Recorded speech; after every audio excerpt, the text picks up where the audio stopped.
ഒരു സിനിമ അത് കണ്ട മുഴുവൻ പേരെയും അവരുടെ പഴയകാല കോളേജ് ഓർമ്മകളിലേക്ക് തിരികെ കൊണ്ടുപോയിട്ടുണ്ടെങ്കിൽ അത് ഒരൊറ്റ മലയാളം സിനിമയ്ക്ക് അവകാശപ്പെട്ട നേട്ടമാണ്. ചിത്രം ക്ലാസ്മേറ്റ്സ്, സംവിധാനം ലാൽ ജോസ്.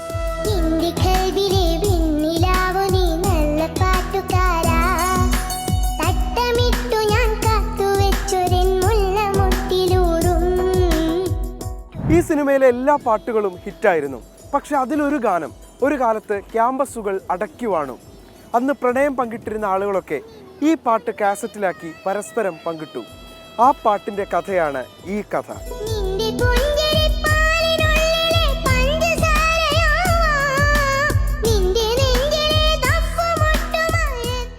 സംവിധായകൻ പറഞ്ഞതനുസരിച്ച് വയലാർ ശരത്ചന്ദ്രവർമ്മ ആദ്യം എഴുതിയ വരികൾ അത് ഇങ്ങനെയായിരുന്നു.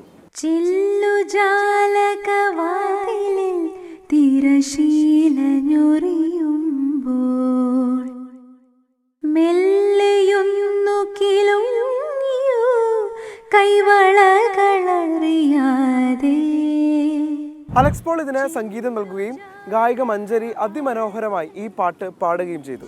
ഈ പാട്ട് ലാൽ ജോസിനടക്കം നന്നായി ഇഷ്ടമായെങ്കിലും ആ സന്ദർഭത്തിന് വേണ്ടുന്നൊരു പാട്ടാണിത് എന്ന് ലാൽ ജോസിന് അനുഭവപ്പെട്ടില്ല.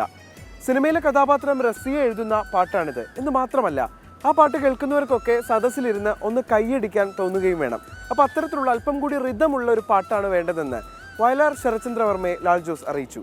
അങ്ങനെ ശരത് വീണ്ടും എഴുതിയ വരികളാണ് കേരളക്കര പിന്നീട് ആഘോഷമാക്കി മാറ്റിയത്.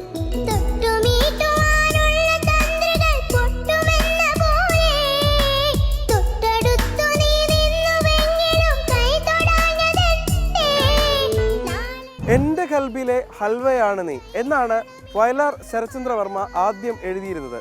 എന്നാൽ ആ വരികൾ ലാൽ ജോസിന് അത്ര ഇഷ്ടമായില്ല. ഹൽവ ഒരു പൈങ്കിളി പ്രയോഗമായിരിക്കുമോ എന്ന് ലാൽ ജോസ് സംശയിച്ചു. അദ്ദേഹം ആ വരികളൊന്ന് മാറ്റാമോ എന്ന് ശരത്ചന്ദ്രവർമ്മയോട് ചോദിച്ചു. അങ്ങനെയാണ് പിന്നീട് നമ്മളെല്ലാം ഏറ്റെടുത്ത എൻ്റെ കൽബിലെ വെണ്ണിലാവു നീ നല്ല പാട്ടുകാര പിറന്നത്. വിനീതിൻ്റെ യുണീക്കായ ശബ്ദം ഈ പാട്ടിന് നൽകിയിട്ടുള്ള എനർജി അതൊന്ന് വേറെ തന്നെയാണ്. ഇന്നും ഈ പാട്ട് കേൾക്കുമ്പോൾ നമ്മളെല്ലാം ഒരു കോളേജ് ആർട്സ് ഡേയിലേക്ക് കൊണ്ടുപോകുന്നുണ്ടെങ്കിൽ അത് തന്നെയാണ് ഈ പാട്ടിൻ്റെ ശക്തിയും.